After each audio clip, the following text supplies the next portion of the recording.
हामी चाहिँ कहाँ जाँदैछौँ भने कहाँ जाने दाइ हामीलाई कुम्दीकोट जाँदैछ। यहाँबाट कति किलोमिटर छ? यहाँबाट लेफ्ट साइडबाट 13-14 किलोमिटर। कहाँ जाने रे म्याडम? हामी चाहिँ पोखरा बिहान आएर अहिले चाहिँ कुम्दीकोट शिव मन्दिर होइन नि? शिव मन्दिरको यात्रामा छौँ। हाम्रो एकदम विदेशिलो ट्याक्सी ड्राइभर दाइ क्या त्यहाँ छ।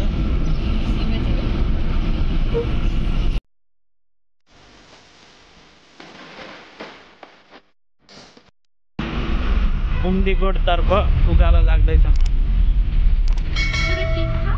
पुरै ठिक छ। लोकल बस जान्छ। छेउको बस पनि जान्छ कुम्दीकोटमा? जान्छ तर टाइम माथिसम्म पिछबाट कुम्दीकोट घुम्न आउनु होला है।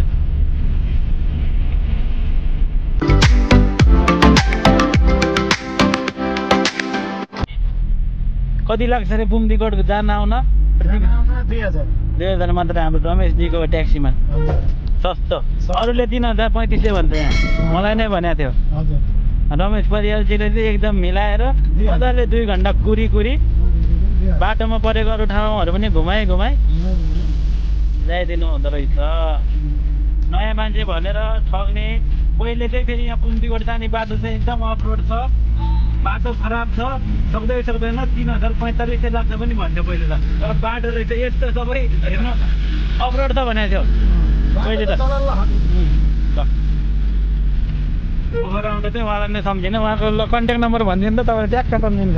9806508288। ल कुम्दीकोट जानु पर्यो अथवा पोखराको जुनसुकै पर्यटकीय स्थल घुम्नु पर्यो भने रमेश परियालजीको ट्याक्सी के अरे गण्डकी 1654 को ट्याक्सी मोबाइल नम्बर उहाँले भन्नुभयो ट्याक्क त है त। यो चाहिँ सुपरको पार्किङ हो। व्हाइट गुम्बाको पार्किङ।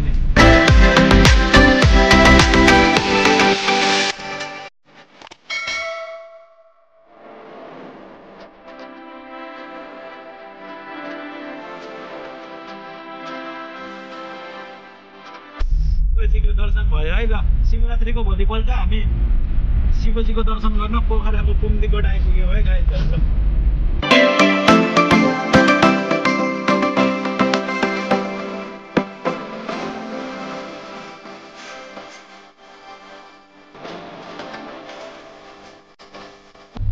एकदम मिलाएर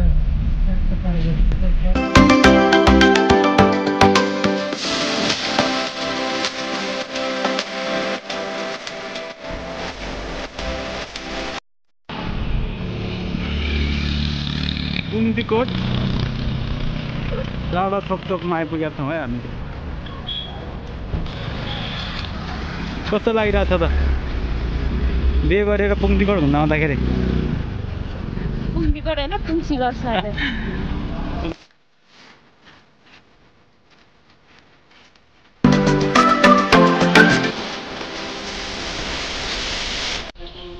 कुम्दीकोटको हाइटमा उभिँदैछौँ हामीले। ट्याक्सी गाडी चाहिँ तलै पार्किङ गरेर हिँडेर आउनुपर्दो रहेछ। दर्शनार्थीहरू चाहिँ आज शिवरात्रिको भोलिपल्ट होइन भेटभाडै छ यहाँ। हिँड्न सकेन के हो बोकेर लैजाउँ? बोइ आउनु पऱ्यो। ल फाइनल्ली हामीले चाहिँ कुम्दीकोटको शिव मन्दिरको समीप गेटमा आइपुगेका छौँ। पोखरा महानगरपालिका वडा नम्बर 18 निवासी पिता रुद्रप्रसाद भट्टराई।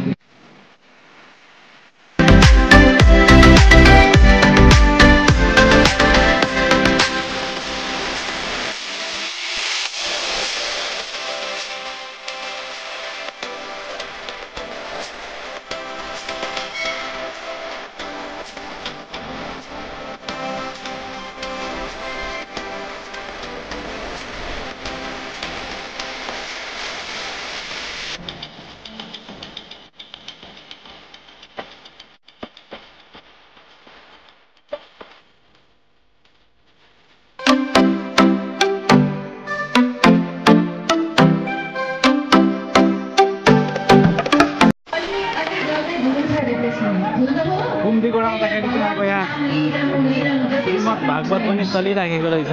अगाडि जब सुखदेव स्वामी विदा हुनुभयो तब तक्षक नागाएर परीक्षितलाई डस्दछन्। परीक्षितको तर परम गति मिल्दछ। यता जन्मेजय लाग्छ। पुत्र जन्मेजय परीक्षित महाराजका पुत्रले के सोच्दछन् भने ओहो मेरो पितालाई